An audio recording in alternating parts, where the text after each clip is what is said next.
Quiero preguntarle, señor Ponce, si el ELN no certifica o no la autenticidad de esta amenaza, ¿podría significar que un grupo de delincuencia común o el crimen organizado se está aprovechando de esta situación? Y se lo pregunto porque si no, también puede significar que las filas, los frentes de esta organización no tienen contacto con sus jefes y lo hicieron por decisión propia.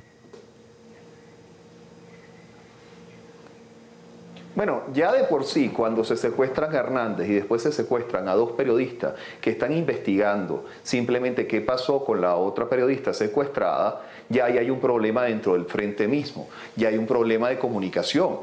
Que no hayan sido capaces de asumir ese secuestro después y poner a los responsables en sanción de algún tipo o hacer una medida que de verdad refleje que hay una preocupación en el grupo sobre el tema de la libertad de expresión y de la protección de los periodistas, ya refleja una problemática muy grave. Lo otro es que es la única organización que se puede beneficiar de amenazas como esta. Yo leí un tuit que decía que no se hacían responsables, que no era de ellos, pero eso fue simplemente un tuit. Entonces uno tiene que ver cuál es la respuesta que hacen, que hagan una investigación seria dentro de sus mismas filas y que vean quién fueron primero los responsables del secuestro. Después de los responsables del secuestro, ya uno empezaría a creer que tienen realmente seriedad dentro del ELN sobre el tema de protección de prensa, porque esto no es un tema sencillo, esto no es un tema que se puede tomar a la ligera. Es muy bueno, es extraordinario que se haya movido el mecanismo rápidamente y que ahora tengan protección los periodistas, pero realmente eso no es el escenario perfecto. Tú tienes que judicializar las amenazas porque un periodismo que esté bajo protección no es un periodismo libre, es un periodismo que está sometido a todo lo que es una carga de temor por esas actuaciones que no se puede el periodista deslastrar de esa persecución que le están dando. Entonces tiene que investigarse, tiene que sancionarse y si no es el ELN, se tiene que averiguar quién fue que mandó el mensaje para que no continúen las amenazas. Y ese tuit del que usted habla, señor Ponce, es el siguiente, lo publicó el diario La Opinión de Cúcuta y la cuenta pertenece a un señor que se llama Miguel Atal y dice pertenecer al ELN. Dice: el ELN desmiente públicamente a personas que de manera cobarde y a nombre de nuestra organización amenazan a Diego de Pablos y Carlos Melo. Sin embargo, este personaje todavía no significa que sea un vocero propiamente de esta organización. Señor Mora, las investigaciones todavía no concluyen que efectivamente sea el ELN el que haya hecho o no esta amenaza. No, pues la Unidad Nacional de Protección en general pues no tiene la misionalidad de efectuar las investigaciones. Sabemos que tanto la policía como la fiscalía están adelantando las pesquisas correspondientes, pero hasta el momento no se ha podido determinar específicamente quiénes son los autores o el autor de esa amenaza puntualmente. Es importante y como dicen los compañeros en el programa, que se determine, que se establezca con claridad quiénes son los responsables, porque pues de allí parte también la sostenibilidad del programa de protección. En estos casos, señor Mora, actúa la unidad del Gaula, la unidad del Ejército. ¿Cómo se garantiza la protección? Depende de dónde venga la amenaza para un civil o para un periodista. Bueno, la Unidad Nacional de Protección atiende 19 poblaciones diferentes, entre esas precisamente la de los periodistas. No es normal, llamémoslo así, de que el Gaula, tanto de policía como ejército, realicen pues, o establezcan una protección hacia el periodista que ha sido amenazado. La responsabilidad recae directamente sobre la Unidad Nacional de Protección y es lo que venimos haciendo desde que se creó el programa de protección en el país. Ahora, en este caso en particular, teniendo en cuenta precisamente la connotación de la amenaza, y ya que es una amenaza presuntamente realizada por el ELN, que tiene una influencia y una operación en el norte de Santander que es bastante compleja, pues se hace necesario precisamente el apoyo tanto del Gaula del Ejército como de la policía. Organizaciones de derechos humanos y organizaciones que defienden la libertad de prensa han rechazado tajantemente las amenazas contra Diego de Pablos y Carlos Melo. Han exigido al ELN que aclare si es el responsable de los mensajes y han pedido preservar el derecho a la libre expresión. Total respaldo han recibido los periodistas de RCN Diego de Pablos y Carlos Melo por parte de organizaciones que defienden la libertad de prensa y los derechos humanos. A través de un comunicado, Amnistía Internacional le pidió al ELN aclarar si son los responsables de las amenazas y que se comprometa públicamente con el respeto al derecho internacional. Este tipo de amenazas solo sirven para socavar la inestimable labor del periodismo en Colombia, que durante mucho tiempo ha sido blanco de abusos y violaciones de los derechos humanos, propiciado por todos los actores del conflicto armado en el país, incluyendo las Fuerzas Armadas, paramilitares y grupos guerrilleros.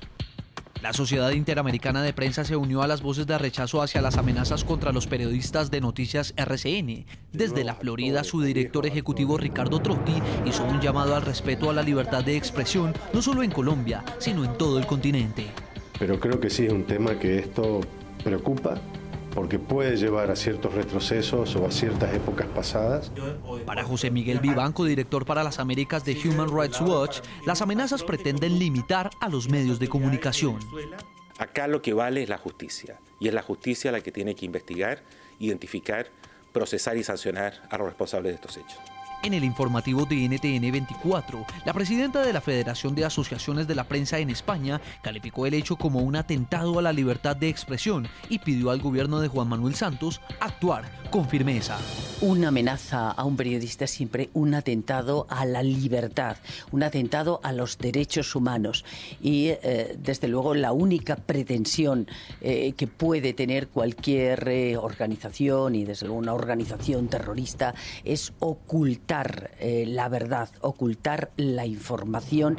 Javier Elaje, director de Human Rights Foundation, dijo que si se confirma la responsabilidad del ELN, el gobierno debe dejarle en claro a esa organización terrorista que ese tipo de intimidaciones no son tolerables con miras a establecer formalmente un proceso de paz.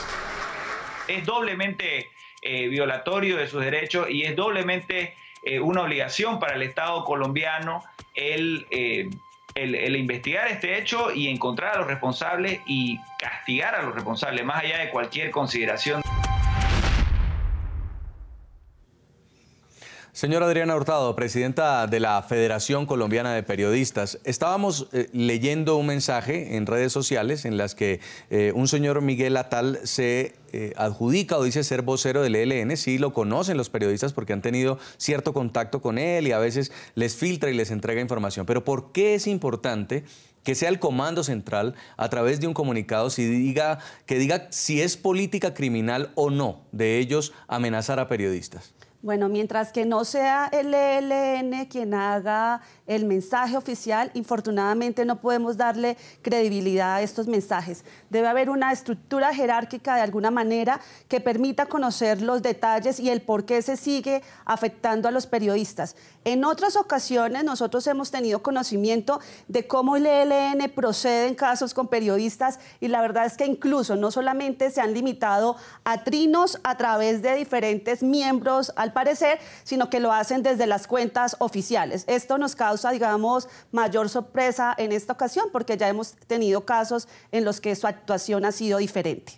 Porque, señor Ponce, también una orden del Comando Central de no hacerlo a todos sus frentes los disuade o por lo menos los desautoriza.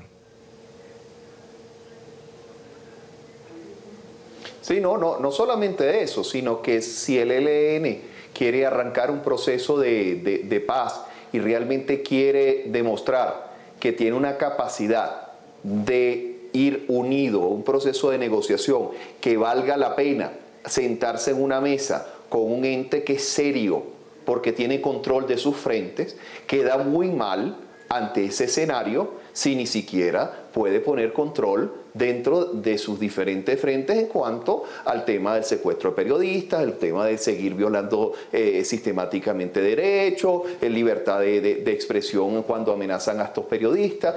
Si no pueden llegar ni siquiera a tener una respuesta inmediata ante estas situaciones, igual que con el secuestro, se tardaron un tiempo para dar una respuesta, se tardaron un tiempo en la liberación. No dan una respuesta inmediata significa que hay un problema también de comunicación interna, ¿no? Señor Mora, director de la Unidad Nacional de Protección, ¿los periodistas van a seguir ejerciendo? Ellos actualmente están con una orden de permanecer en sus viviendas, van a salir de Cúcuta. ¿Cuál es el paso a seguir en este caso? No, el esquema de protección que a ellos se les ha colocado por parte de la unidad y con el refuerzo del Gaula, como lo hemos hablado, lo que les permite es precisamente en que ellos puedan seguir ejerciendo su labor, en que puedan desplazarse tranquilamente dentro del departamento de norte de Santander y en Cúcuta y pues evidentemente a nivel nacional, y pues precisamente ese es el objetivo primordial de estas medidas, que ellos puedan seguir ejerciendo su labor de una forma tranquila y pues con cierto nivel de seguridad. Ahora, Adriana Hurtado, la amenaza igual es condenable desde todo punto de vista, venga del ELN, venga del crimen organizado, y además el hecho de que les prohíban a dos comunicadores sociales acudir ante la Fiscalía o ante las autoridades a entregar bien sea su versión de los hechos o incluso a interponer una denuncia porque fueron secuestrados. Claro que sí, y esto es usual en el país. Los periodistas generalmente reciben este tipo de mensajes intimidatorios con el único efecto de silenciarlos, con el único efecto de que no sigan investigando y que la ciudadanía no conozca la verdad. He ahí la importancia de que el gobierno tenga políticas públicas no solamente a nivel preventivo, sino que de verdad garantice una verdadera protección, que garantice condiciones laborales donde los periodistas puedan tener seguros de vida, donde se protejan sus equipos y demás. ¿Cómo es, señor Ponce, que le prohíbe un grupo armado a unos periodistas que tuvo secuestrado durante la retención dar información a las autoridades, darle información al Gaula, darle información al ejército y a cambio prometen retaliaciones? Sí, bueno, lo grave de esto es que ya los periodistas de por sí actúan en estas zonas problemáticas con una total precariedad. Ya operan a un riesgo muy alto sus vidas, ya ponen en riesgo mira, la libertad cuando los secuestran, ponen en riesgo cualquier tipo de acción en su contra, ¿no? Se ponen en riesgo su propia integridad física. Pero con esta serie de amenazas, lo que buscan es que tampoco denuncien, lo que buscan es intimidarlo para que no sigan haciendo el trabajo que están haciendo. Lo que buscan es que otros periodistas se sientan también amenazados porque están viendo, bueno, si a ellos los están amenazando, si hay que proteger a los periodistas para que no les ocurra un hecho lamentable más allá de las amenazas, están también buscando silenciar a otros periodistas que tal vez son menos notorios también en esta zona. Entonces ahí hay un problema mayor que es una amenaza completa a la libertad de expresión, a la libertad de prensa en Colombia. Señor Mora, ¿con qué frecuencia se presentan este tipo de amenazas a comunicadores en Colombia y finalmente se materializan estas amenazas? A ver, desafortunadamente en lo corrido del año hemos tenido un incremento notorio en amenazas a periodistas que hemos venido atendiendo diligentemente desde la Unidad Nacional de Protección. Y afortunadamente, pues la gran mayoría de estas amenazas no se han concretado y no ha habido una agresión directa contra los periodistas. Evidentemente han sido más intimidatorias, pero eso no las hacen menos graves y no las hacen pues, menos prioritarias para estar pendiente de ellas aquí en la unidad. Pues vamos a hacer una pausa comercial, ya continuamos porque el caso de Diego de Pablos y Carlos Melo no es el único que se ha registrado este año, como lo estaba comentando el señor Mora. Queremos conversar con nuestros invitados sobre el riesgo que están ejerciendo en este momento los periodistas en Colombia. Vamos a invitarlos a ustedes a que sigan participando sobre nuestro tema de análisis hoy en la noche. ¿Cómo interpretan el silencio del Comando Central del ELN frente a esta amenaza a dos periodistas de RCN Televisión en Colombia?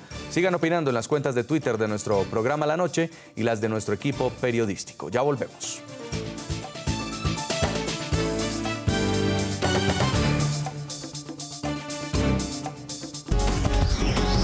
Ya regresamos con La Noche.